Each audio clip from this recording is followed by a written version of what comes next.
Today we'll be doing experiment number 9. The aim of the experiment is to study and obtain the waveform of single wave, half wave, control rectifier with and without filter. Now in this kit we can perform 3 practicals. The same practical for half wave, full wave and bridge rectifier. So the very first practical which we will be doing is single wave, half wave rectifier. So how we are controlling this is this one is your SCR. In earlier practical we have already done the R and RC triggering. So that R and RC triggering is already inbuilt in the circuit. So we don't have to externally do any kind of triggering.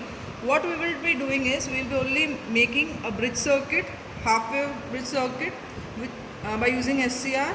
Then we will be changing the values. While I am varying this VR1, that means I am varying the firing angle, and corresponding to that I will be taking the output from here. If we have to perform the practical with filter, then we will be taking output across AC ripple. If we have to perform the practical without filter, then the output will be taken across this. Now what we are doing is, this kit has an inbuilt device which can measure voltage, current, but for the case of half wave rectifier, what we have to do is we have to only obtain the waveform or study the effect of variation of firing angle on the output voltage, output waveform. So we won't be connecting any kind of multimeter or emitter here. So how are the connections are? Positive 10 volt, this one 0, to the input circuit. Now I don't require an ammeter here, so what I will be doing is I will be shorting the output. Now the last connection, connect the load and now obtain the output across this to the CRO. So it's having a very simple connections. This is the output waveform which we are obtaining after filter.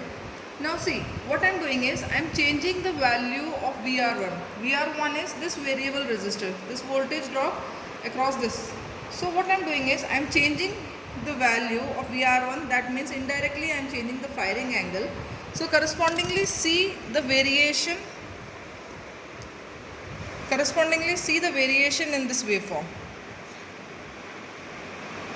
आपका जितना drop change हो रहा है उसके corresponding आपका firing angle change हो रहा है, correspondingly there is a change in output. So this is when your input set voltage मैंने मिनिमम सेट कर दिया है. Now what I am doing is I am increasing the input voltage, that means I am increasing the firing angle. See, this is some midpoint, and if I go to maximum variation, this is the final output. So what we have to do is, there will not be any kind of reading in this. We have to plot this waveform on butter paper for 3 separate values. First one is for minimum value, second one is across some mid value, and the third one will be for maximum value. So the first waveform is this one, which is at minimum voltage which I am varying across this VR1. Second one is, suppose this is the second waveform which I am taking across some random values, suppose take it as a center value, and the last one is for maximum value. The same practical we have to do for the case of full wave and bridge rectifier. The only difference is, for the case of half wave I am using only one SCR. For the case of full wave we will be using 2 SCR circuit, and for the case of bridge circuit we will be using 4 SCR circuit.